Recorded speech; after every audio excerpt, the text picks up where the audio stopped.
এই স্পেসটা একটা সিঙ্গেল টোনে করা, ইনক্লুডিং মেঝে। এরা লাকি যে অনেক লফটেড হাইটের একটা বিল্ডিং এ আসলে এই রেনোভেশনটা করা, এবং স্পেশালি এই আর্কুয়েটেড শেপের জিনিসগুলো, এটা ডোর থেকে শুরু করে যেটা লফটিনেসের সাথে খুব সুন্দরভাবে অ্যাফার্ম করেছে এই ল্যাঙ্গুয়েজটা। খুবই সুন্দর একটা অ্যাম্বিয়েন্স তৈরি হয়েছে।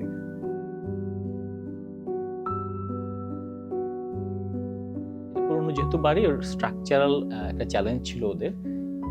তো ওটার সাথে মিলে এক্সটেরিয়রের যে লিকেজগুলো ওরা পায় সেটাকে ম্যাক্সিমাইজ করার সুবিধাটা নেওয়া, ভিজুয়াল এবং এক্সপিরিয়েন্সিয়াল, এবং ইন্টারনালি ওরা যে অর্গানাইজ করলো যে ওয়াল না ভেঙে ওয়ালটাকে কতটুকু অ্যাড করতে পারে, সব মিলে বিউটিফুলি কন্ট্রোলড, আমি বলবো যে আর্টিস্টিক্যালি কন্ট্রোল একটা স্পেস ফাইনালি আউটপুট হিসেবে আসছে।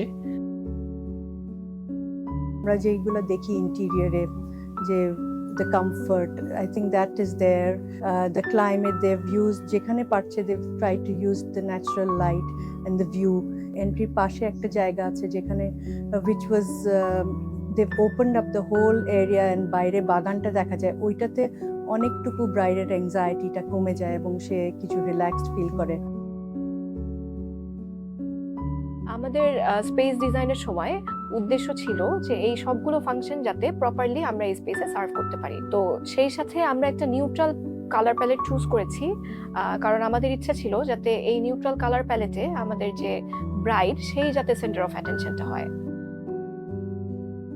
সো আমাদের মেইন ফোকাসটা ছিল যে আমরা আসলে এই গ্রিনটাকে আমরা আমাদের স্পেসের মধ্যে সামহাউ ইনকর্পোরেট করব।